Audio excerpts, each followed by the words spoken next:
Hello everyone, welcome to my YouTube channel. तो आज हम पढ़ेंगे भारतीय भक्ति परंपरा और मानव मूल्य। ये सब्जेक्ट है बीएससी का, एसओएल रेगुलर और एनसी वेब के बच्चों के लिए फर्स्ट सेकंड और थर्ड सेमेस्टर के लिए। इससे पहले एक वीडियो और हम अपने यूट्यूब चैनल पे अपलोड कर चुके हैं। वो यूनिट 1 की जो है चैप्टर 1 के ऊपर है। फर्स्ट ऑफ ऑल अगेन हम अपना सिलेबस देख लेते हैं। ये हमारा सिलेबस है, ठीक है। इसमें हमारी 3 यूनिट्स हैं, 1, 2 और ये 3, जिनमें से फर्स्ट यूनिट का फर्स्ट चैप्टर हमने अपनी लास्ट वीडियो में जो है कवर कर दिया है। आज हम जो है फर्स्ट यूनिट का सेकेंड चैप्टर है, जो भारतीय के प्रमुख संप्रदाय और सिद्धांतों को कवर करने जा रहे हैं। So let's start it.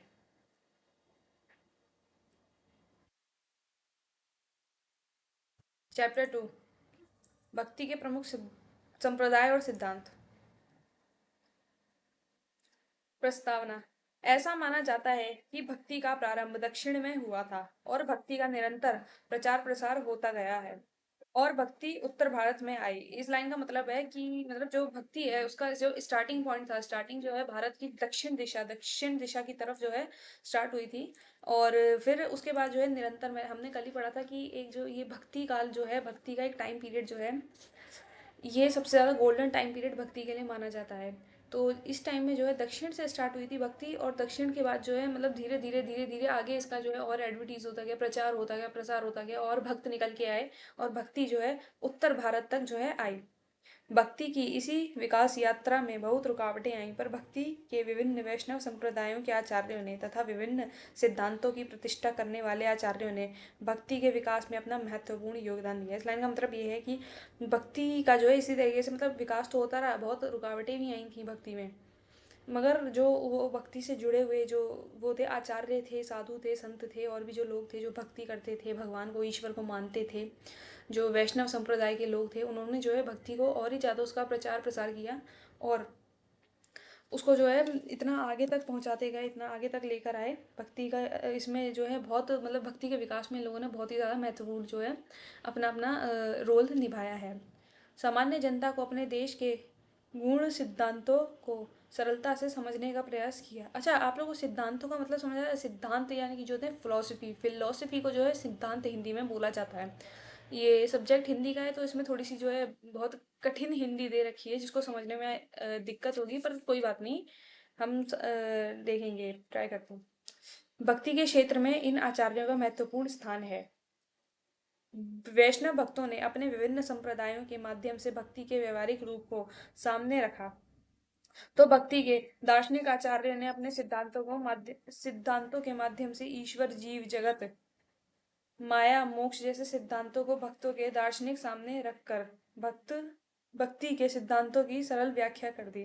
ये इस लाइन का मतलब है, जो वैष्णव भक्त थे ना, विष्णु जी के भक्त, वैष्णव भक्तों ने अपनी मतलब अलग अलग जो संप्रदायों के अलग अलग तरीकों से जो है भक्ति को व्यवहारिक रूप से जो है लोगों के दुनिया के सामने रखा। तो उसी के साथ जो है दार्शनिक आचार्य, जो आचार्य लोग थे, साधु संत थे, उन्होंने क्या है अपने अपनी अपनी फिलोसफी अलग दी थी। वो उन्होंने कभी ईश्वर, जीव जगत, माया, मोक्ष, इन सब चीज़ों का जो है यूज़ करके अपनी अपनी फिलोसफी में मतलब इन सब चीज़ों का अपने सिद्धांतों में बातें रखी हैं, और काफ़ी मतलब भक्ति की डेफिनेशन को बहुत ही ज़्यादा इजी कर दिया है, बहुत ही ज़्यादा हमारे लिए सरल कर दिया है। भक्ति के प्रमुख संप्रदाय कौन से हैं हम ये पढ़ेंगे, ये नोट कर लेना, ये आपके जो है एग्ज़ाम के लिए इंपॉर्टेंट हो सकते हैं। भक्ति का जन्म दक्षिण में जाना जाता है।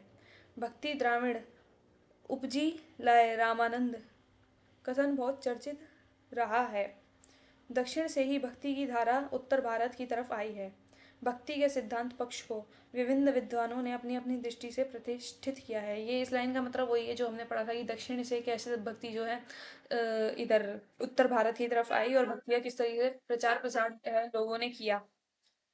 इन आचार्यों ने ब्रह्म, जीव जगत, माया, मोक्ष संबंधित तत्व विचारों को अपने अपने संप्रदाय और सिद्धांतों के माध्यम से अपना मत प्रस्तुत किया है। भक्ति से जुड़े संप्रदायों में जहाँ भगवान कृष्ण के स्वरूप का विचार किया गया है, उनका भक्ति में क्या स्थान है, यह जाना गया है। जब भक्ति का सिद्धांत पक्ष प्रस्तुत करने वाले आचार्यों ने दार्शनिक चिंतन पर बल दिया, उन्होंने ईश्वर, जीव, माया, जगत, मोक्ष तात्विक चिंतन प्रस्तुत किया है।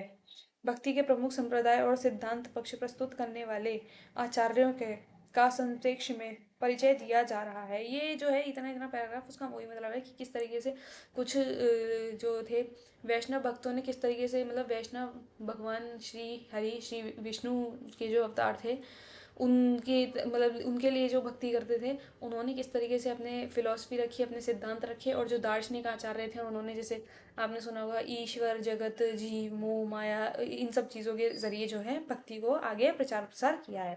अच्छा, अब कुछ संप्रदायों के बारे में पढ़ लेते हैं। तो सबसे पहला संप्रदाय हम पढ़ते हैं राधा बल्लभ संप्रदाय। इसका प्रचार करने वाले हित हरिवंश हैं। ये राधा कृष्ण के युगल उपासक हैं। हित हरिवंश, ये नाम आप नोट कर लीजिएगा। राधा वल्लभ संप्रदाय जो है, इसका जो है मेन जो प्रचार करने वाले थे वो हित हरिवंश थे। वैसे में अभी जो है प्रेजेंट में उसमें जो है हिता अमरीश करके हैं एक सर, वो जो है इसका मेन अभी जो चला रहे हैं इसको, राधा वल्लभ संप्रदाय को, वो हैं। पर इनका स्टार्टिंग जो है ये हित हरिवंश जी ने किया था। राधा कृष्ण के युगल उपासक थे। ये राधा कृष्ण की भक्ति करते थे। कृष्ण की तुलना में राधा को अधिक महत्व दिया है। इन्होंने जो है कृष्ण से ज़्यादा, मतलब जो है राधा की अधिक वो महिमा गाई है। राधा को कृष्ण से ऊपर, मतलब अधिक समझा है तो दोनों एक ही, पर उनसे अधिक जो है राधा को ज़्यादा मतलब महत्व दिया गया है। भक्त राधा के साथ कृष्ण की उपासना करते हैं। इनके अनुसार कृष्ण के अंदर ही सभी शक्तियाँ विद्यमान हैं। कृष्ण की पराप्रकृति राधा है, जो चित अचित अलादीन शक्ति है। उनका मानना है कि सारा जगत राधा कृष्ण युगल का प्रतिबिंब है। मतलब उनके कहने का मतलब है ये कृष्ण के अंदर ही हैं जो सारी शक्तियाँ, मतलब इस संसार की जितनी भी शक्तियाँ हैं वो सारी कृष्ण के अंदर हैं। और जो कृष्ण की सारी शक्तियाँ हैं वो सभी जो है राधा के अंदर है। मतलब हैं तो दोनों एक ही, मगर कृष्ण के आगे फिर भी राधा को जो है उन्होंने ज़्यादा महत्व दिया है। उनका मानना है ये जगत सारा राधा कृष्ण युगल का प्रतिबिंब है। वो मतलब इस वो राधा कृष्ण में ही अपनी दुनिया को देखते हैं और दुनिया में ही राधा कृष्ण को देखते हैं। ले देखिए, मतलब इसका यही मतलब है। भगवान कृष्ण का ऐसा वर्णन है कि जिसमें भगवान कृष्ण गोप गोपियों के साथ लीलारत रहते हैं। इनके अनुसार जो है भगवान कृष्ण का इन्होंने कुछ इस तरीके से वर्णन किया है कि जिसमें मतलब भगवान कृष्ण जो है गोप गोपियाओं के साथ जो लीला करते हैं उस तरीके से बड़ा ही खूबसूरत वर्णन किया है। और ये उस प्रकार से जो है भगवान कृष्ण को उस रूप में ज़्यादा जो है मानते हैं। वह राधा के पति हैं और उनके श्रृंगार की शोभा बढ़ाने वाले हैं। कृष्ण जो है, कृष्ण को ये संप्रदाय वाले लोग राधा का पति मानते हैं और उनके जो है श्रृंगार की शोभा बढ़ाने वाला मानते हैं। राधा के श्रृंगार की जो है शोभा बढ़ाने वाला कृष्ण को माना जाता है। इस संप्रदाय के भक्त राधा वल्लभ के नाम से राधा कृष्ण की उपासना करते हैं। मतलब उनके कहने राधा के पति हैं तो फिर कृष्ण को जो है राधा वल्लभ के नाम से, राधा के वल्लभ यानी कि राधा के पति, इसका अर्थ ये होता है। कृष्ण को जो है राधा वल्लभ के नाम से राधा कृष्ण की जो है पूजा करते हैं। The next one is Nimbarka Sampradaya. मध्ययुगीन कृष्ण भक्ति के अंतर्गत निम्बार्क संप्रदाय की भी चर्चा होती है। मतलब ये जो भक्ति काल है, भक्ति काल कृष्ण भक्ति के अंदर, भक्ति काल में कृष्ण भक्ति के अंदर जो है निम्बार्क संप्रदाय की भी जो है बहुत मतलब जाना माना संप्रदाय माना जाता है। इस संप्रदाय के अंतर्गत राधा कृष्ण के वामंग में विराजमान रहती है।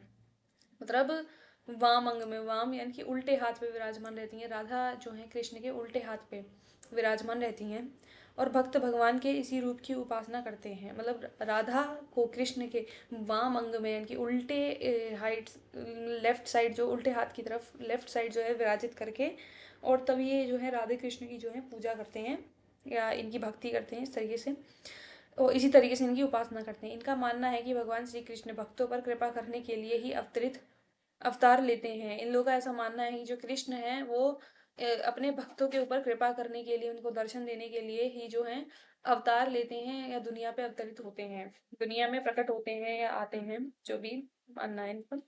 इतना ही नहीं, स्वयं शिव और परम ब्रह्मा कृष्ण के इसी रूप की वंदना करते हैं। मतलब इनका कहने का ये मतलब है कि स्वयं खुद शिव भी, और जो ब्रह्मा ब्रह्मा जो आपने सुने होंगे त्रिदेव होते हैं ना, ब्रह्मा विष्णु महेश, तो उसमें से जो है महेश यानी कि शिव और पर ब्रह्मा, ब्रह्मा जो है वो भी जो है कृष्ण के इस रूप की वंदना करते हैं। जो श्री हरि नारायण का ये रूप है कृष्ण रूप, इसकी जो है वंदना करते हैं, इसकी पूजा करते हैं, इस रूप को बहुत ही ज्यादा महत्व देते हैं और मानते हैं।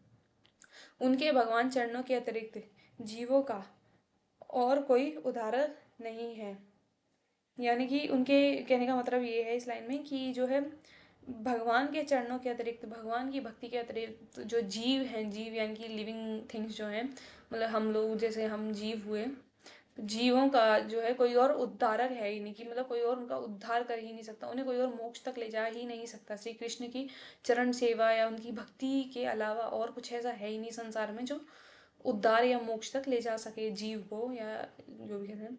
भक्त दैन्य भाव से भगवान की उपासना करते हैं। दैन्य, दैन्य का मतलब होता है दासत्व, ये दास, खुद को भगवान का दास मान लेते हैं ना, गुलाम मान लेते हैं, भगवान हमारे मालिक और हम उनके गुलाम, उस तरीके से भक्त दैन्य भाव से भगवान की उपासना करते हैं और फिर प्रेम भक्ति के माध्यम से जीवन का अमरतत्व प्रदान करते हैं। नेक्स्ट वन इज सखी संप्रदाय। जो सखी संप्रदाय, इसका अगला है सखी संप्रदाय। इस संप्रदाय को चलाने वाले स्वामी हरिदास जी हैं। जो स्वामी हरिदास का नाम तो हम सभी ने सुना होगा, बहुत ही ज्यादा मशहूर है स्वामी हरिदास जी, कृष्ण भक्त थे ये भी एक। तो ये सखी संप्रदाय के जो हैं चालक सुचालक स्वामी हरिदास जी हैं। इन्होंने भगवान कृष्ण की लीलाओं का वर्णन किया है। इन भक्तों के अनुसार भगवान कृष्ण सबसे ऊपर हैं। इन भक्तों के भगवान कृष्ण अन्य अवतारों से एकदम भिन्न है। ये भगवान कृष्ण के अन्य अवतारों की तरह ना तो सृष्टि की रचना में संलग्न रहते हैं और ना ही ये दुष्टों का दमन कर सामान्य जन की रक्षा करते हैं। मतलब इनके कहने का मतलब है कि जो है इन भक्तों के अनुसार जो भगवान श्री कृष्ण है ना, सबसे ऊपर सर्वोत्तम है इनके लिए। भगवान कृष्ण जो है अन्य जो उनके बाकी जो अवतार हैं जो अब तक हमने पढ़े, बाकी जो भगवान कृष्ण के अवतार हैं उससे थोड़ा सा विभिन्न है, ये थोड़ा सा अलग है कृष्ण अवतार बाकी अवतारों से। ठीक है, ये ना तो ये सृष्टि की रचना, जैसे श्री हरि, ऐसा श्री हरि कृष्ण ही तो हरि थे, नारायण थे, तो ना तो ये सृष्टि की रचना में लगे रहते हैं, ना ही किसी का मतलब दुष्टों का दलन, की कहते थे ना पहले के टाइम में कि जो अत्याचार बढ़ जाता था तो क्या कहते हैं कि हमेशा वो झूठ पे सत्य की विजय होती थी, जैसे राम ने रावण को मारा था, तो रावण एक दुष्ट था ना, उस तरीके से। तो ये ना ही मतलब दुष्टों का दलन करने में या फिर जन रक्षा की उसमें जुटे रहते हैं, ये थोड़े से विभिन्न माने गए हैं। इन मतलब स्वामी हरिदास जी जो है अपने पॉइंट ऑफ व्यू से थोड़ा सा विभिन्न मानते हैं कृष्ण को। इन भक्तों का मानना है कि भगवान कृष्ण जो परम ब्रह्म है, उनका लघु अंश सृष्टि की रचना और सृष्टि की रक्षा तथा संहारक का कार्य करता है। मतलब ये जो ये सखी संप्रदाय के जो लोग हैं, इन लोगों का मानना है कि जो भगवान श्री कृष्ण है ना, जो परम ब्रह्म है, सर्वोच्च है, सबसे वो, उनका लघु यानी कि उनके लघु अंश, उनका लघु अंश, उनके खून की एक मतलब, हाँ उनका लघु अंश जो है खून की एक मतलब उनके अंदर का एक अंश जो सृष्टि की रचना, सृष्टि की रक्षा और संहारक का कार्य यानी कि डिस्ट्रॉयर का कार्य, सृष्टि की रचना, डिस्ट्रॉयर, जनरेटर और ऑपरेटर, तीनों का कार्य जो है यही करते हैं। ठीक है, मतलब ये इनका एक अंश मात्र जो है कृष्ण का, तीनों काम यही करते हैं, डिस्ट्रॉयर, ऑपरेटर और जनरेटर, तीनों का काम यही करते हैं। ठीक है, आप समझ पा रहे होंगे क्या मतलब मिला के, कुल मिला के हो गया गॉड। देन आगे देखते हैं, ये भगवान तो अपनी श्रृंगारिक लीलाओं में रत रहते हैं। मतलब उन्होंने देखा रास लीला करते वक्त जो है भगवान जिस तरह के श्रृंगार करते हैं, रास करते हैं, तो उस रूप में जो है इस संप्रदाय के लोग भगवान को ज़्यादा मतलब मानते हैं, इस रूप में भगवान की जो है ज़्यादा भक्ति करना पसंद करते हैं। नित्य विहार करते हुए श्रृंगार लीलाएं करना इनका काम है। उन लीलाओं का दर्शन करना सखी का अभिष्ट है। यानी कि जो भगवान जब लीला कर रहे हो, उन लीलाओं का दर्शन करना ही जो है इन लोगों के लिए एक प्रकार से भक्ति है। गौड़ीय संप्रदाय। नेक्स्ट वन इज गौड़ीय संप्रदाय। गौड़ीय संप्रदाय को चलाने वाले स्वामी चैतन्य महाप्रभु हैं। इनका चर्चित ग्रंथ चैतन्य चरितामृत है। गौड़ीय संप्रदाय को चलाने वाले जो मेन जो है चालक हैं वो चैतन्य महाप्रभु हैं। नोट डाउन कर लिएगा, चैतन्य महाप्रभु हैं। ठीक है, इनका चर्चित ग्रंथ चैतन्य चरितामृत है। मतलब इन्होंने ग्रंथ लिखा है चैतन्य चरितामृत करके भक्ति के ऊपर, जो कि बहुत इंपॉर्टेंट है। इस ग्रंथ में इन्होंने राधा कृष्ण के स्वरूप तथा शक्तियों का बड़े विस्तार के साथ वर्णन किया है। इस ग्रंथ के अंदर भी जो है ये भी राधा कृष्ण के ही भक्त थे, तो इन्होंने भी जो है राधा कृष्ण के स्वरूप का, शक्तियों का जो है पूरा का पूरा वर्णन किया है। उसमें लिखा हुआ है श्री कृष्ण अनंत शक्तियों के स्वामी हैं। उनमें एक विशिष्ट शक्ति अलादीन शक्ति है। राधा इसी शक्ति का रूप है। मतलब उनके कहने का मतलब है श्री कृष्ण जो है अनंत शक्तियों के स्वामी हैं, उनके पास बहुत सारी शक्तियाँ, बहुत डिवाइन पावर्स हैं। वो भाई गॉड मानते हैं, मतलब भगवान है, ईश्वर हैं, तो डिवाइन पावर्स मानते ही हैं उनके अंदर। उन सभी के स्वामी हैं, मतलब सबके जो है मेन सेंटर जो है श्री कृष्ण है। सारी शक्तियों के मेन सेंटर जो है श्री कृष्ण है। ठीक है, उनमें से एक विशिष्ट शक्ति अलादीन शक्ति है, एक बड़ी विशिष्ट और सबसे जो है स्पेशल शक्ति है कोई। ठीक है, और वही शक्ति राधा इसी शक्ति का रूप है। जो राधा है ना कृष्ण के राधा कृष्ण की सखी, कृष्ण की प्रेमिका जो है राधा, वो इस जो जो ये स्पेशल पावर है ना कृष्ण की, जो एक स्पेशल एक डिवाइन जो पावर है, राधा उसी शक्ति का ही रूप है माना गया है। चैतन्य महाप्रभु ने श्री कृष्ण को व्रजेंद्र कुमार कहा है। मतलब चैतन्य महाप्रभु ने श्री कृष्ण को एक नाम और दिया है, व्रजेंद्र कुमार। जब वे ब्रजलोक में जब वे ब्रज में लोक गोलोक की लीलाओं सहित विचारण करते हैं तो उनका परमात्म रूप विद्यमान रहता है। मतलब उनके उनका ये ब्रजेंद्र कुमार, भगवान श्री कृष्ण को ये नाम देने का मतलब यही एक अर्थ है कि ब्रज ब्रजमंडल, ये मथुरा वृंदावन और अपना ये जो है ना ब्रजमंडल पूरा का पूरा, यहाँ गोलोक, गोलोक में जो है जो मेन राधा कृष्ण जहाँ रहते हैं गोलोक, वो गोलोक वाली लीलाएं जब यहाँ ब्रजमंडल में आकर करते हैं, धरती लोक पे आके करते हैं। ठीक है, उन सभी लीलाओं का जो है पूरा का पूरा वर्णन जो है उन्होंने अपनी ये इस ग्रंथ के अंदर, ये चैतन्य जो है चरितामृत इस ग्रंथ के अंदर जो है दे रखा है। इसके आगे वे ब्रज के कृष्ण और गोलोक धाम के कृष्ण की अभिन्नता मानते हैं। ब्रज के कृष्ण और गोलोक धाम के कृष्ण की अभिन्नता मानते हैं। राधा कृष्ण की इन लीलाओं में उनका माधुर्य भाव अथवा कांता भाव ही परिलक्षित होता है। मतलब उनके कहने का मतलब है जो गोलोक में जो कृष्ण रास करते हैं और जो है वो वृंदावन मथुरा ब्रज भूमि में जो कृष्ण रास करते हैं, है तो कृष्ण एक ही, मगर जब वो दो अलग अलग जगहों में करते हैं, मतलब दो अलग अलग जगहों पे जो भक्ति है ना, वो दोनों को जो है एक ही रूप में देखते हैं। समझ पा रहे हैं आप? दोनों अलग अलग जगहों के जो भक्ति है उसको एक ही रूप में मतलब देखते हैं। गोलोक में जो कृष्ण है उनकी उनकी भक्ति को करना भी वही है, और जो ब्रज में जो कृष्ण है उनकी भक्ति करना भी वही है। मतलब दोनों में जो है बराबर रस, बराबर एक उनको जो भाव है मन से वो प्रकट होता है। ठीक है, ये वल्लभ संप्रदाय के लोग, वल्लभ संप्रदाय को चलाने वाले स्वामी वल्लभाचार्य हैं। ये वल्लभ संप्रदाय है इनके जो, अच्छा ये जो ये संप्रदाय हैं और इनको ये चलाने वाले चालक और इन संप्रदायों का क्या क्या जो भी ये प्रोपोगेंडा वगैरह है, ये एग्जाम में पूछ सकता है आपसे। तो फिर आपको जो है इसको याद रखना होगा, आपको नोट डाउन करना होगा, पढ़ना पड़ेगा ये आपको। तो देखिए नेक्स्ट आगे क्या होता है। वल्लभ संप्रदाय को चलाने वाले स्वामी वल्लभाचार्य हैं। वल्लभाचार्य ने ब्रज में कृष्ण भक्ति की प्रतिष्ठा की है। उन्होंने भी ब्रज भूमि में यानी कि वही मथुरा वृंदावन अपना ब्रज मंडल जो है वहाँ कृष्ण भक्ति की ही प्रतिष्ठा की है। ये सब कृष्ण के भक्त हैं। आप देख रहे हैं अभी तक हमने जितने देखे सब कृष्ण भक्ति वाले जो लोग हैं, कृष्ण भक्त हैं ये। तो वल्लभाचार्य के वल्लभ संप्रदाय के अंतर्गत भगवान की सेवा विधि का बड़ा महत्व है। उनके यहाँ उनकी जो है संप्रदाय के अंदर जो है भगवान की जो सेवा वगैरह है उसका बहुत ही ज़्यादा महत्व माना जाता है। इस भक्ति के अंतर्गत अष्टायाम की सेवा पर बल दिया जाता है। अष्टायाम, आठ आयाम जो भक्ति के होते हैं, अष्टायाम का अर्थ हुआ आठ आयाम जो भक्ति के होते हैं। इस सेवा के ऊपर जो है ज़्यादा से ज़्यादा इस सेवा को ज़्यादा महत्व दिया जाता है, इसके ऊपर ज़्यादा फोकस किया जाता है, इसके ऊपर ज़्यादा गौर दिया जाता है। अष्टायाम सेवा, ये याद रखिएगा। इस सेवा विधि के अंतर्गत मंगलाचरण, श्रृंगार, ग्वाल, राजयोग, उत्थापन, भोग, संध्या आरती और शयन आदि विधियों, ये जो ये 8 चरण है, ये 8 आयाम जो है भक्ति में, मतलब भगवान की सेवा, ईश्वर की सेवा करने के जो ये 8 आयाम, इस अष्टायाम के अंदर जो है सारे के सारे आते हैं। एक बार मैं आपको एक्सप्लेन भी कर देती हूँ।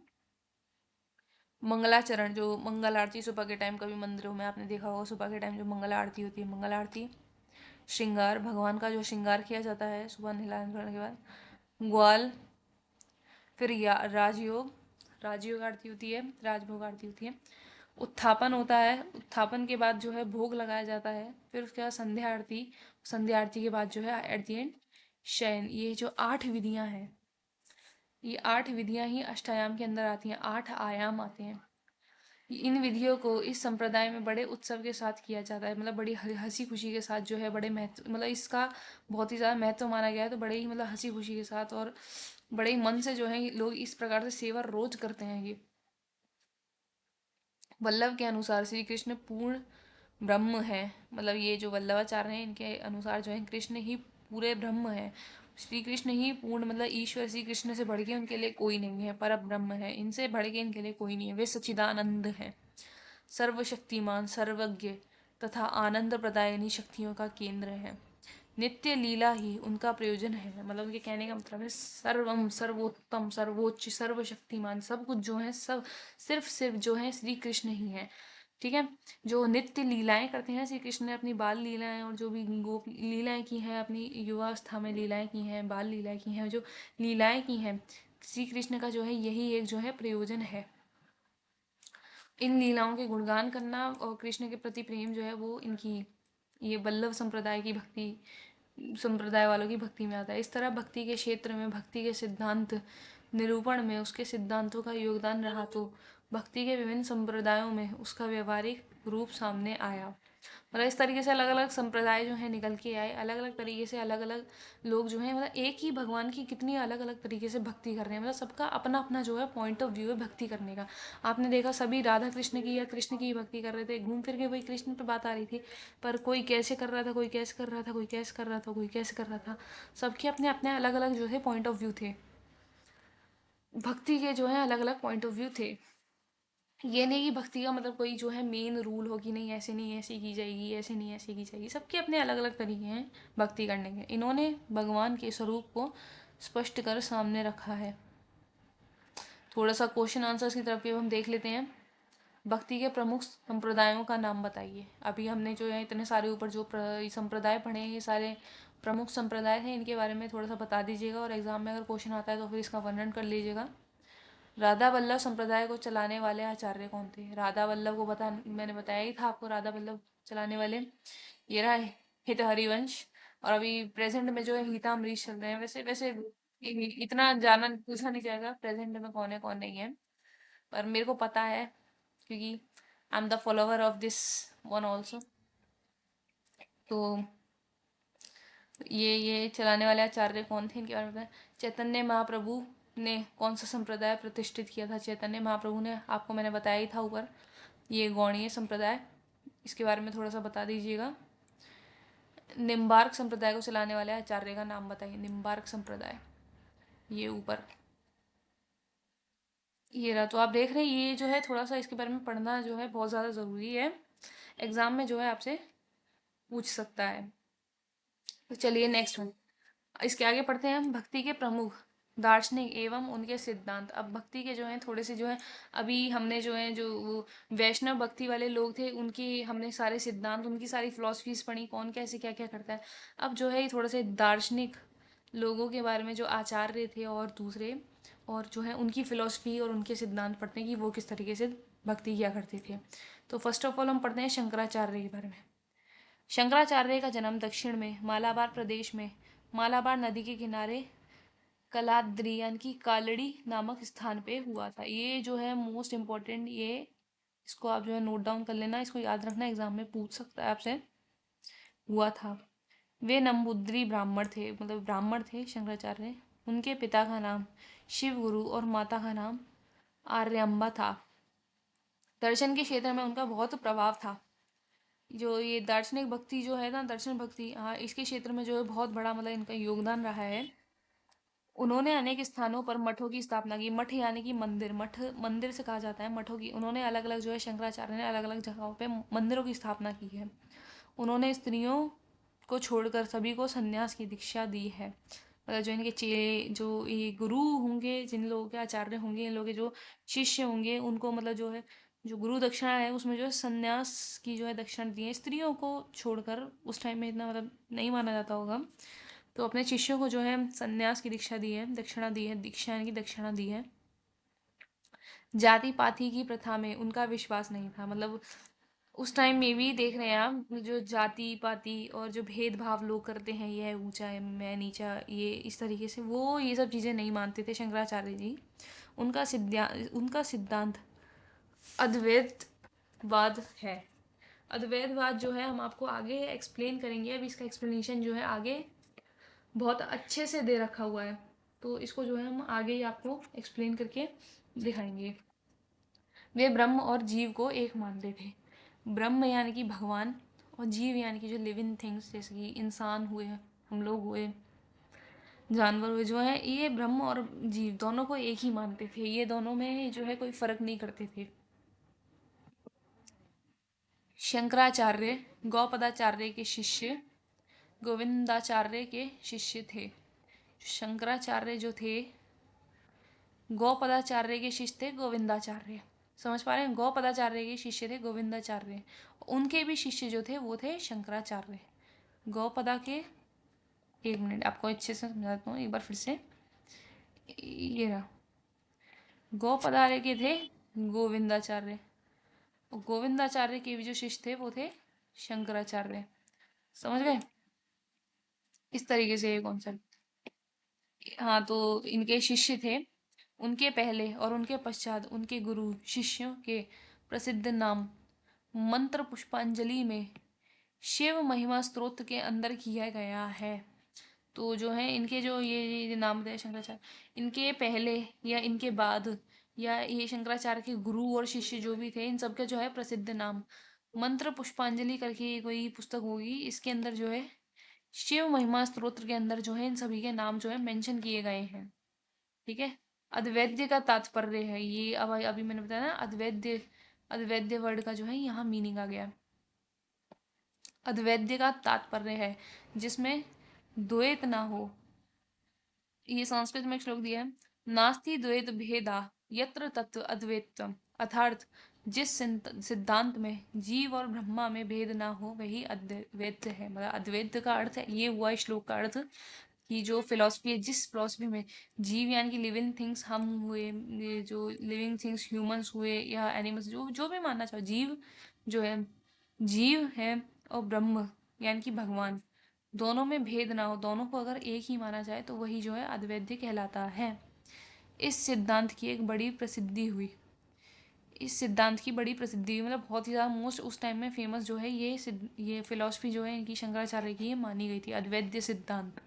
ये भी एग्जाम में पूछ सकता है कौन सा ये फिलॉसफी थी, अद्वैत सिद्धांत जो भी है, अद्वैत फिलॉसफी जो भी है, पूछा जा सकता है। पश्चिम के विद्वानों ने भी इसे सराहा है। वैष्णव पद्धति में कोई ऐसा आचार्य नहीं है जिसने शंकर के अद्वैत को सामने ना रखा हो। मतलब वैष्णव पद्धति में, जो वैष्णव अभी जो हमने पढ़े थे ना, संप्रदायों को स्थापित करने वाले जितने भी ये वैष्णव भक्त थे, इन लोगों ने भी कहीं ना कहीं जो है शंकराचार्य के अद्वैत जो ये सिद्धांत है ना, इसको माना है। ठीक है, इसको भी फॉलो किया है उन लोगों ने भी, जिसने शंकर के अद्वैत को सामने ना रखा हो। ये दूसरी बात है कि किसी ने उसे अंशतः माना, किसी ने नहीं माना, परंतु उनके सामने अद्वैत सिद्धांत रहा है। मतलब किसी किसी ने इस चीज़ को माना, किसी ने नहीं भी माना, मगर जो है ये सिद्धांत जो है उनके सामने, ये फिलॉसफी जो है हमेशा से बनी रही है। क्या फिलॉसफी थी? कि जीव और ब्रह्म जो है दोनों एक है, इन दोनों में भेद नहीं है, जीव और ब्रह्म में जो है भेद नहीं है। इसी तरह उपनिदेशों में भी ऐसे अनेक वाक्य वचन हैं जो अद्वैत समर्थक हैं। एको देवा सर्वभूतेषु गुणसर्वः व्यापी सर्वभूतांतरात्मा, अर्थात एक ही ईश्वर सब भूतों में छिपा हुआ है। वह सर्वत्र सर्वत्र व्याप्त और सब प्राणियों के अंतरात्मा में है। इसके कहने का मतलब है जो ईश्वर ही है सब लोगों के अंदर, हम सबके मन में जो है, हम सबके अंदर ईश्वर जो है विराजमान है, कहीं ना कहीं प्रेजेंट है। ईश्वर हम सभी के मन में जो है प्रेजेंट है। इसी तरह से, और इसी तरह से ईशावास्यमिंद सर्वम, यह सारा संसार एकमात्र ईश्वर से व्याप्त है। मतलब ये संसार जो है, ये सारी दुनिया जो है, सारी सृष्टि जो है, ईश्वर के होने की वजह से ही ये सारी सृष्टि है, ईश्वर से ही व्याप्त है, ईश्वर से ही ये संसार, ये दुनिया है। मतलब ऐसे बहुत सारे जो है संस्कृत के श्लोक दिए हैं। संस्कृत के खैर वाक्य याद रखना इतना ज़रूरी नहीं है, इसका अर्थ आपको पता होना चाहिए। और दूसरा, ये जिस तरीके से संप्रदाय बताए ऊपर और ये सिद्धांत आ रहे हैं, ये आपको एग्जाम में जो है ज़्यादा इंपॉर्टेंट रहेंगे। तो ऐसे अनेक अद्वैतपरक वाक्यों से श्रुति वाङ्मय व्याप्त है। आचार्यों ने माना है कि मांडुक्य उपनिदेशक तो जगत गुरु शंकराचार्य के अद्वैत सिद्धांत का पूर्णतः पर्यायवाची ही समझना चाहिए। आचार्य शंकर ने 32 वर्ष की आयु में ही, अल्प आयु में ही लगभग 272 ग्रंथों की रचना की। देख रहे हैं आप, मतलब 32 वर्ष की, 32 ईयर्स ओल्ड की जो है कम आयु, अल्प आयु, अल्प का मतलब कम, अल्प आयु में ही लगभग 272 ग्रंथ इन्होंने जो है लिख दिए शंकराचार्य जी ने। ये इम्पोर्टेंट है, आप इसको नोट डाउन कर सकते हैं। उनमें से ब्रह्म सूत्र का भविष्य अधिक प्रमुख और प्रसिद्ध है। जिनमें से ये जो है ब्रह्म सूत्र का भविष्य करके जो ये ग्रंथ, भाष्य, sorry I am really really sorry, ये मेरे से मिस्टेक हो गया पढ़ने में। ब्रह्म सूत्र का भाष्य, ब्रह्म सूत्र का भाष्य, हाँ, जो है ये अधिक जो है सबसे ज़्यादा प्रमुख और सबसे ज़्यादा प्रसिद्ध माना गया है। उनके सिद्धांतों का विपुल विस्तार है, परंतु उनका कुछ संक्षेप सार ध्यान देने योग्य है। अच्छा, अब जो है शंकराचार्य की फिलॉसफी क्या है, जरा एक बार इसके ऊपर ध्यान दे लेते हैं। ये ब्रह्म सूत्र का भाष्य है, इसमें से ही जो है ये थोड़ा सा ये बताया गया है, तो थोड़ा सा इसके ऊपर ध्यान देते हैं। ब्रह्म, सबसे पहले ब्रह्म क्या है? ब्रह्म वैसे तो ईश्वर माना जाता है, पर शंकराचार्य की जो है क्या कहते हैं सिद्धांत, क्या कहते हैं इनकी फिलॉसफी देख लेते हैं। शंकराचार्य के अद्वैत सिद्धांत के अनुसार ब्रह्म की सर्वोच्च सत्ता है, मतलब ब्रह्म जो है सर्वोच्च है, सबसे जो है सुपीरियर माना गया है ब्रह्म को। यह देश काल से विलक्षण है, मतलब कि ये जो देश काल से विलक्षण है का मतलब जो नेशनल पीरियड है ना, उससे जो है थोड़ा सा यूनिक फॉर्म में देश काल से विलक्षण है। बोधयान बोधायान ने प्रथम शताब्दी में और भर्तृहरि ने 7वीं शताब्दी में ब्रह्म विषयक जैसे विचार सूत्र दिए थे। मतलब ये कोई होंगे बोधयान करके जो कोई है, कोई इन्होंने जो है प्रथम शताब्दी में, पहली सेंचुरी में, और भर्तृहरि ने सातवीं यानी कि भर्तृहरि ने 7वीं शताब्दी में, और बोधयान ने जो है प्रथम शताब्दी में जो है ब्रह्म विषय को लेकर जो है अपने अपने जो है आइडियाज जो है शेयर किए होंगे। भर्तृहरि का ब्रह्म को दिक्काल आदि से असंबंध, अनंत, चिन्मात्र और स्वानुभूतिगम्य कहना अद्वैत है। मतलब भर्तृहरि जो थे उनके हिसाब से, भर्तृहरि के हिसाब से जो है कि जो गॉड जो है वो मतलब स्पेस टाइम और यूनिवर्स जो है, मतलब ये बिल्कुल इनफाइनाइट, इन सब चीज़ों से जो है कहीं तक कनेक्ट नहीं, इन सब चीज़ों से बहुत ही ज़्यादा जो है ऊपर हैं, बहुत ज़्यादा बढ़ के हैं। जो ईश्वर जो हैं, ना टाइम के किसी सीक्वेंस में गॉड को बांधा जा सकता है, ना मतलब यूनिवर्स में उनको कहीं बांधा जा सकता है, स्पेस में कहीं कहीं भी नहीं बांधा सकता। भगवान जो है अपने आप में बहुत ही ज़्यादा सुपीरियर है, बहुत ही ज़्यादा सुप्रीम है। ये भर्तृहरि का ऐसा कहना था। ठीक है, और शंकराचार्य ने जड़ चेतन सबका अंत भार्व ब्रह्म में ही माना है।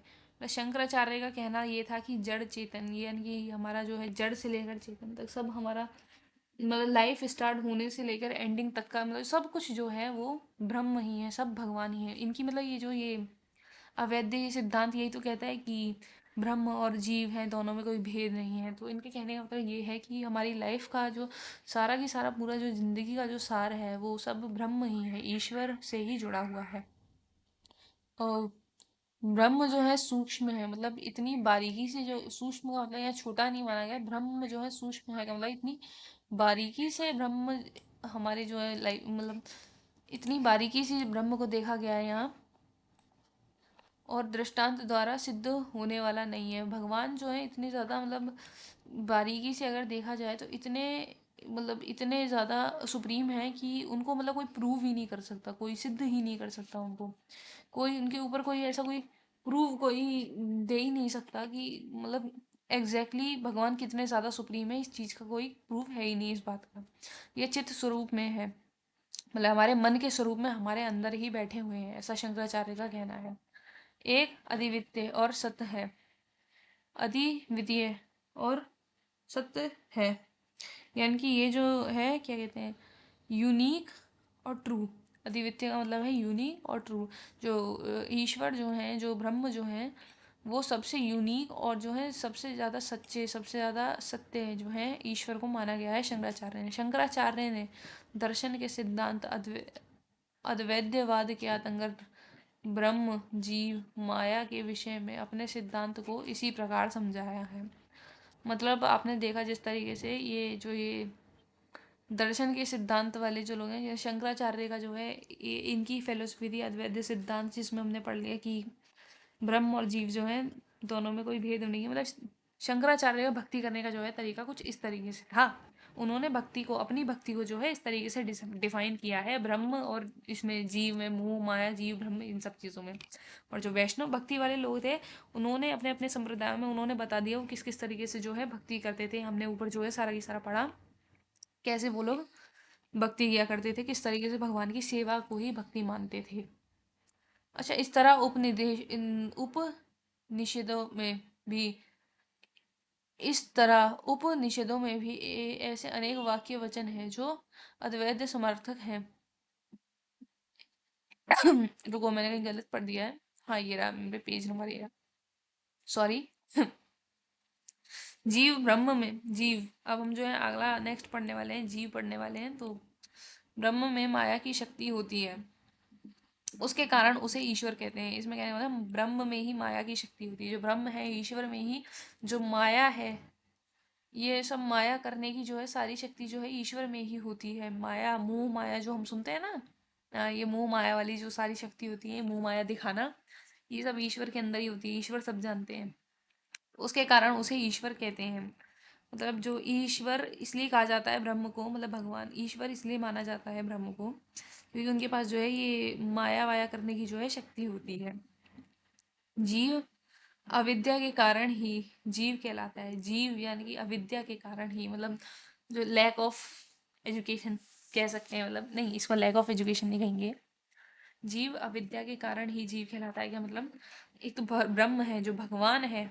अब यहाँ थोड़ा सा डिफरेंस देखो, ब्रह्म वो तो हर चीज़ को मतलब अपने कंट्रोल में कर सकते हैं, भगवान तो भगवान ही होते हैं ना। आपको मैंने बताया था ना, जनरेटर, ऑपरेटर और डिस्ट्रॉयर भगवान इसी तरीके से होते हैं।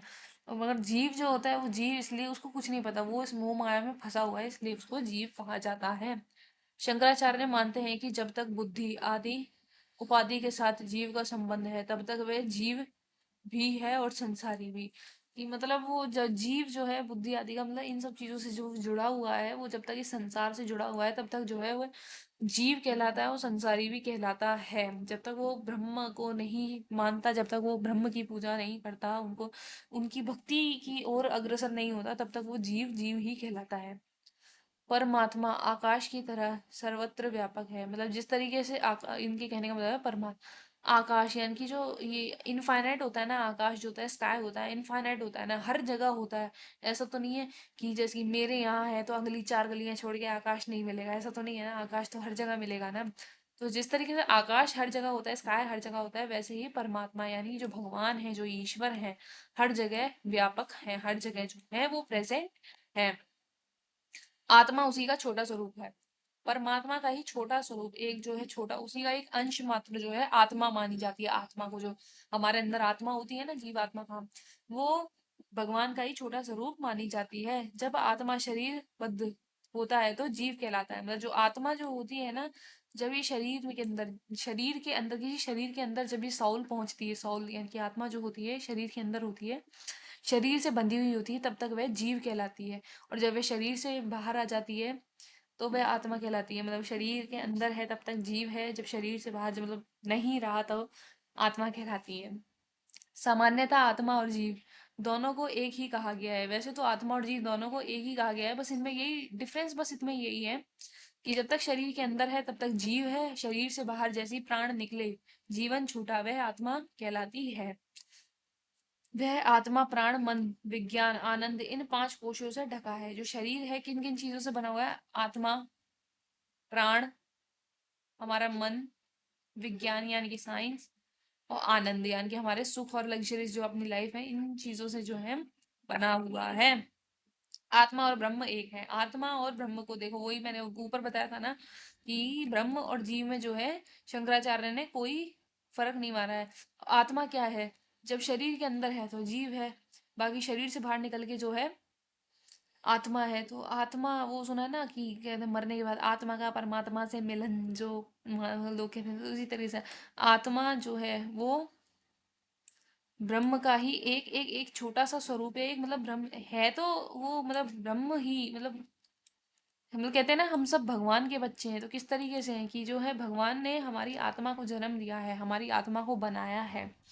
ईश्वर ने जो है हमारी आत्मा को बनाया है। और जब ये आत्मा शरीर के अंदर शरीर को धारण करती है, शरीर के अंदर पहुंच जाती है, तो ये जीव कहलाती है। सिंपल सा इतना सा कॉन्सेप्ट है और कुछ नहीं, बहुत ज्यादा कॉम्प्लेक्स कॉम्प्लेक्स कर दिया इन्होंने। बस कहने की एक ही बात है, जीव में परिमाण नहीं है, वह ईश्वर का ही अंश है। ईश्वर माया शक्ति संपन्न है और जीव अविद्या उपाधि से युक्त है। सीधी सी बात है, वह ईश्वर इसलिए हैं क्योंकि उनको सब पता है, ये मोह माया और ये इस दुनिया से, इस यूनिवर्स से, संसार से कई गुना ऊपर है। ईश्वर जो है बहुत ज्यादा सुपीरियर, बहुत ही आदि अनंत है। और हम लोग जो है इस मोह माया में घिरे हुए हैं, तो इसलिए हम लोग जो है जीव जो है कहलाए जाते हैं। ईश्वर का अंश कहलाते हुए भी वे मुख्य अंश नहीं है। अंश ईव अंश है, अग्नि के स्फुल्लिंग की तरह का अंश है। जीव में जो सुख सुखादि होते हैं वह मिथ्या है। मतलब जो हम लोग ये जो ये लग्जरियस लाइफ है, जो सुख दुख हम लोग को मिलते हैं, सुख दुखादि जो होते हैं हम लोग को मिलते हैं, सुख मिलता है, दुख मिलता है, ये सब क्या है, एक मिथ्या, ये सब एक इल्यूजन माना गया है। शंकराचार्य का ऐसा कहना है कि ये सब जो है एक इल्यूजन है, सुख दुख वगैरह जो इल्यूजन है। हकीकत में जो है आत्मा परमात्मा जो है ये सब हकीकत है, जो ईश्वर है वही हकीकत है, ईश्वर ही सत्य है, ईश्वर ही यूनिक है, ऐसा उनका कहना है। वे परमार्थिक नहीं है, परमार्थिक तो ब्रह्म ही है। जीव और आत्मा एक होते हुए भी जीव को आत्मा रूपता का बोध नहीं होता है,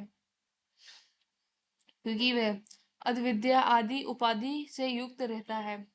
अविद्या के समाप्त होते ही वह आत्मा रूप हो जाता है। मतलब एक कहने का मतलब ये है कि है तो एक ही चीज, मगर जीव क्या करता है, शरीर को अपना मान लेता है। वो ये नहीं मानता कि मैं सिर्फ एक आत्मा हूँ, मतलब मेरे जो है मरने के बाद जो है सिर्फ आत्मा रह जाएगी, ये नहीं मानता जीव जो है। मतलब हम आत्मा और शरीर दोनों मिला के जो ये जीव बनता है, जीव ये सोचता है बस ये शरीर शरीर जो है यही मैं हूँ, यही मेरा है। शरीर को लग रही है मुझे लग रही है, शरीर को सुख मिल रहा है तो मुझे सुख मिल रहा है। इस तरीके से वो ये भूल जाता है कि मरने के बाद जो है रह जाती है सिर्फ आत्मा, रह जाती है, शरीर नहीं रह जाता। और इसी चीज को अविद्या कहा गया है।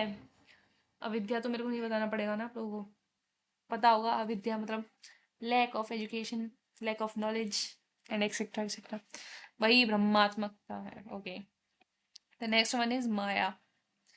अविद्या को ही माया कहा गया है।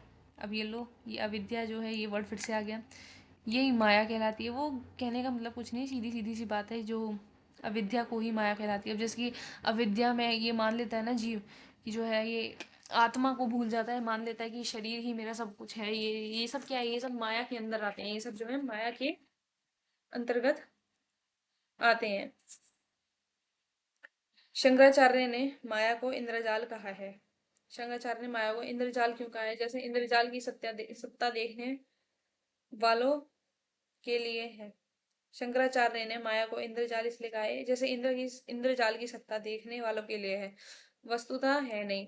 मतलब जो इंद्र जो है ना, देवताओं के राजा जो है, इंद्र के बारे में जानते होंगे आप लोग। जो इंद्र की जो है ना स्वर्ग लोक का सारा सुख और कुछ वो सब जो है सिर्फ देखने देखने का, हकीकत में कुछ नहीं होता वो स्वर्ग। मतलब वो सब एक इल्यूशन है, उनका कहने का मतलब ऐसा है। जो है रियलिटी है जो है सिर्फ ईश्वर है और कुछ नहीं है, बाकी सब कुछ एक इल्यूजन है।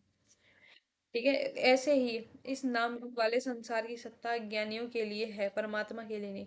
तो जिस तरीके से ये इंद्र का जो है स्वर्ग लोक सब कुछ जो है एक इल्यूजन बताया गया है, सत्य ईश्वर बताया गया है, वैसे ही जो है ये संसार, ये दुनिया, ये धरती जो है, जो लोग अज्ञानी हैं, जिन लोगों को पता नहीं है, के जो अविद्या लोग हैं, अविद्यक लोग हैं, उन लोगों के लिए जो है ये संसार हकीकत में होगा। भगवान के लिए तो ये सब बनाई हुई एक इल्यूजन है। ईश्वर इतने ज्यादा ऊंचे हैं हमसे, जो है इतने ज्यादा सुपीरियर हैं। अद्वैत सिद्धांतों के अनुसार सत्य ही ब्रह्म है और जगत जो है माया है। तो जो ये अद्वैत सिद्धांत का जो है एक पॉइंट और आप नोट कर सकते हैं कि ब्रह्म जो है, ईश्वर जो है वही सत्य है, ये जगत और दुनिया जो है माया है। वैसे संसार की व्यवहारिक सत्ता जो है अज्ञान के कारण ही वास्तविक दिखाई देती है। वही कि लैक ऑफ नॉलेज की वजह से जो है संसार का, ये जो संसार है, ये सब जो इल्यूजन है, ये सब हम लोगों को जो है अज्ञान के कारण ही हकीकत दिखाई पड़ता है। हकीकत तो सिर्फ भगवान ही है, ईश्वर ही है। भक्ति करने वालों को इस चीज का बोध होता है।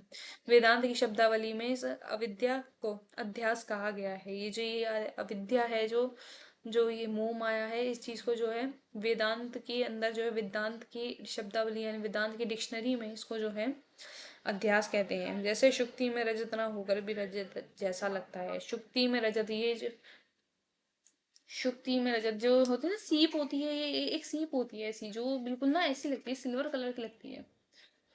आप लोगों को मैं कैसे बताऊं, मेरे पास ना पिक्चर भी नहीं है, उसकी पिक्चर नहीं है। जैसे ऑयस्टर होता है ना, वो बिल्कुल सिल्वर जैसा लगता है, पर सिल्वर होता नहीं है। बिल्कुल ऐसा लगता है सिल्वर का ही बना हुआ है, पर वो असली की जो है, असली की चांदी नहीं होती वो। उसी तरीके से उनका कहना है कि ये जो ये संसार है ना, ये हकीकत में सुख देने वाला जो है, लगता है सब कुछ अच्छा लगता है, पर जो है नहीं हकीकत में। जैसे ये है ना, शुक्ति में रजत ना होकर भी रजत जैसा लगता है, कि वो उस सीप के अंदर, उस ऑयस्टर के अंदर जो है सिल्वर नहीं होती, पर फिर भी वो ऐसा लगता है जैसे ओरिजिनल चांदी है, बिल्कुल ओरिजिनल चांदी जैसा लगता है। उसी तरीके से शंकराचार्य का कहना है कि संसार भी जो है जितना सुखमय लगता है, ऐसा कुछ नहीं, ये सब एक इल्यूजन है। तो ब्रह्म सूत्र में इसे स्मृति के रूप परम पूर्ण दृष्टाभाव कहा गया है, अर्थात स्मृति के रूप पूर्व दृष्टा से जो दूसरे को आभास है, वही अभ्यास है। इसी को दूसरी तरह समझते हुए कहा है, अध्यासो नाम अतिस्मृत सदबुद्धि ही, अर्थात अध्यास का अर्थ जो जैसा नहीं है उसमें वैसी बुद्धि होना। मतलब वही घूम फिर के वही, कि जो जैसा, मतलब जो दिख रहा है वो नहीं है, हकीकत जो है कुछ और ही है, जो दिख रहा है वो तो सिर्फ एक इल्यूजन है।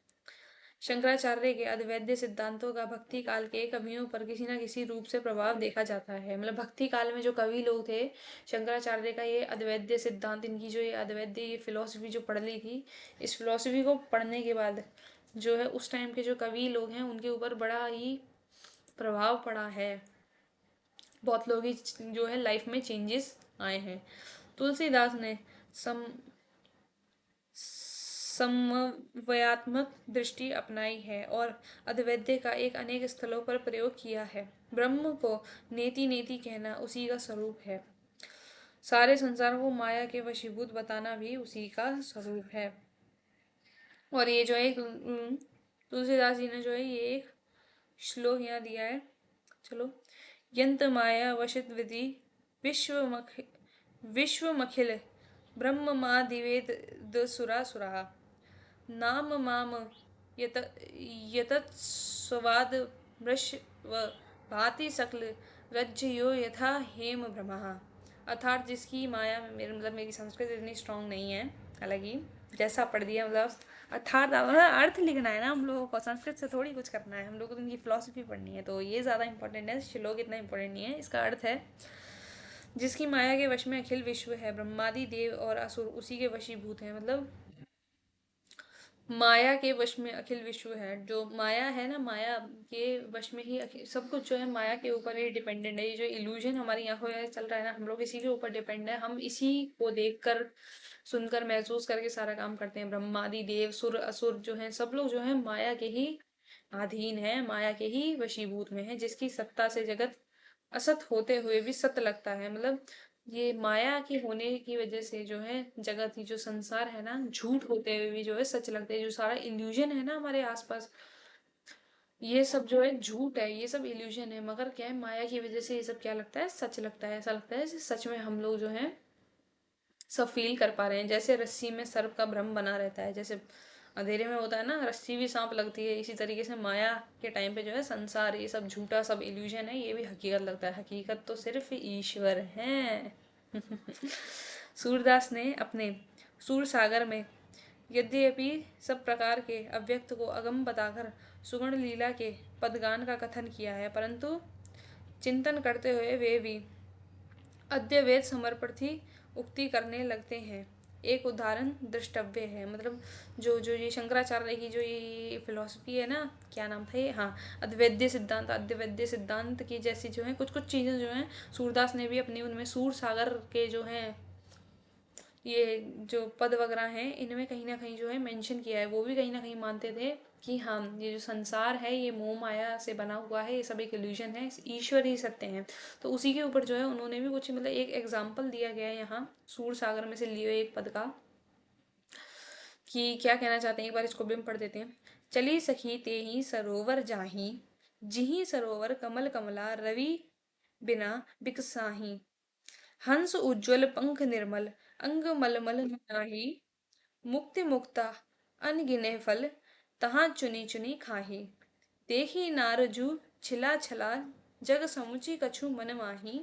सूर क्या नाह चल अड़, तहु बहुर अबड़ा नाही। ये सूर सागर से है। इसका अर्थ जो है, एक हंसनी दूसरी हंसनी से कह रही है, या फिर मान लीजिए एक आत्मा दूसरी आत्मा से, मतलब कुछ भी मान लीजिए, लेट्स अज्यूम। एक जो है, एक आत्मा दूसरी आत्मा से कह रही है कि चल सखी, उसको बुलाते हुए कहती है कि सखी, उस सरोवर पर चलते हैं जहाँ कमल कमलिनी बिना सूर्य के विकसित होते हैं। मतलब कि ये जो एक ऐसे सरोवर पे, मतलब उन्होंने सरोवर की तुलना किससे की, मतलब संसार की तुलना जो है सरोवर से की है। एक ऐसे जो दो आत्माएं हैं एक दूसरे, मतलब हंस हंसनी जो कहा है ना, चली सखी ते ही सरोवर। हाँ, तो जो है हंस हंसनी जो है वो मतलब आत्माएं हैं, दो आत्माएं हैं, ठीक है। एक दूसरे से क्या बात कर रही हैं, ये संसार रूपी जो सरोवर है ना, इस सरोवर को छोड़ देते हैं, एक ऐसे सरोवर में चलते हैं, मतलब एक ऐसे संसार में चलते हैं जहाँ कमल कमलिनी बिना सूर्य के ही विकसित होते हैं। सूर्य जो है माया की किरण से जो है, मतलब कंपैरिजन किया गया है। तो इस बिना माया के ही जो है कमल कमलिनी जो है भक्ति भाव जो है उत्पन्न हो। ऐसे सरोवर में जो है नहाकर हम अपने जो है पंखों को उज्जवल करना चाहते हैं, हम भगवान की भक्ति में अपना चित्त लगाना चाहते हैं। इस तरीके से तो ये वही एक ही बात है कि मतलब जो है संसार एक मोह माया है। संसार से जो है सत्य है, जो यूनिक है, वो सिर्फ ईश्वर है। सारांश ये है कि शंकराचार्य का अद्वैत सिद्धांत व्यापक और निर्गुणम परक है। उसे भक्तों ने भी तत्व चिंतन की दृष्टि से अपनाया है, परंतु जब भक्त उपासना की ओर बढ़ता है तो वह भावुकता में सगुण को ही आत्मसात करता है। स्वयं शंकराचार्य ने चपर मंजरी में भज गोविंद गोविंद भज मूण मते कहकर अपने भक्ति भाव को प्रकट किया है। इसी तरह आध्यात्मिक उच्च भूमि से उतरकर देवी अपराध क्षमा स्त्रोत्र में एक बालक की तरह कुपुत्रो जायते क्वचिदिपि कुमाता न भवती गाने लगते हैं। भाव के साथ संबंध होता है तो निर्गुणता छोड़कर शंकराचार्य भावुक भक्त की तरह भगवान का गान करने लगते हैं। अच्युताष्टक के आरंभ का श्लोक भी इसी का प्रमाण है। ये श्लोक और एक श्लोक और है जो भगवान के लिए शंकराचार्य ने दिया है, मतलब किस तरीके से वो जो है अपने आप को भगवान का बच्चा मानते हैं। ये बताया गया है कि मतलब भगवान का जो है पुत्र अपने आप को मानते हैं, जो है सत्य जो है सिर्फ वो ईश्वर को मानते हैं, बाकी सब जो है उनके लिए मिथ्या है, एक इल्यूशन है। तो किस तरीके से वो अच्युताष्टक में जो है प्रारंभ के श्लोक में जो है इस चीज का प्रमाण कैसे, अच्युतम केशवम राम नारायणम कृष्ण दामोदरम वासुदेवम हरिम श्रीधवम माधवम गोपिका बल्लभम जानकी नायकम रामचंद्र विजय। तो इसका अर्थ मेरे को कि किसे अच्युत, किसी में भेदभाव ना करने वाले, अछूते, केशव, राम नारायणम, राम जो नारायण के अवतार हैं, कृष्ण दामोदरम, कृष्ण और दामोदरम भी कहलाते हैं, वासुदेवम और हरि जो कहलाए जाते हैं श्री कृष्ण, श्रीधवम माधवम गोपिका वल्लभम जानकी नायकम रामचंद्रम भजे। यही जो है, जो ये सारे जो हैं श्री नारायण के जो है अवतार हैं, ये सब जो है अच्युत हैं, मतलब हर चीज से हटके, हर चीज से अछूते, सबसे ज्यादा सुप्रीम और सबसे ज्यादा यूनिक हैं। तो एक ये और पढ़ लेते हैं, चलो ठीक है। ये है रामानुजाचार्य का जो है, ये हम नेक्स्ट पार्ट में जो है इस वीडियो के आगे जो है कवर करेंगे, वरना वीडियो जो है बहुत ही ज़्यादा लेंदी हो जाएगा। अभी आप इतने को ही पढ़िए, बाकी मिलते हैं नेक्स्ट वीडियो में। और प्लीज़ प्लीज़ प्लीज़ मेरी वीडियोस को जो है लाइक कर दीजिएगा, सब्सक्राइब कर लीजिएगा मेरे चैनल को, कमेंट कीजिएगा कि आपको वीडियोस कैसी लगी, ताकि और चैप्टर्स के मेरे को डालने हैं वीडियोस या नहीं डालने मेरे को पता चल सके। इससे मेरी बहुत ज़्यादा हेल्प हो जाएगी। और मैंने देखा था कंटेंट जो है इस सब्जेक्ट का, भारतीय भक्ति परंपरा और मानव मूल्य का जो है बहुत कम मिल रहा था, बच्चों को काफ़ी ज़्यादा दिक्कत आ रही थी, तो इसलिए मैंने जो है ये डालना चालू किया है। तो बाकी बच्चों को, जो भी आपके जो हैं जानने वाले नोन हैं, पर्सन हैं, उन लोगों के साथ जो है ज़्यादा से ज़्यादा इसको शेयर कीजिएगा, ज़्यादा से ज़्यादा लाइक कीजिएगा, और मेरे को कमेंट में बताइए कैसा लगा, कि आगे की जो है एक और जो है यूनिट मेरे को अगर कंटिन्यू करनी है, डालनी है, तो मैं उसको भी डाल सकूँ। मेरे को पता होना चाहिए ना, अगर आप लोगों को समझ में आ रहा है तो थैंक यू वेरी मच। बाकी इसके आगे का जो है रामानुजाचार्य का, इसके आगे का हम नेक्स्ट वीडियो में जो है पार्ट कवर करते हैं, वरना वीडियो बहुत ज़्यादा लेंदी है। So thank you very much. Again, all of you, take care and goodbye.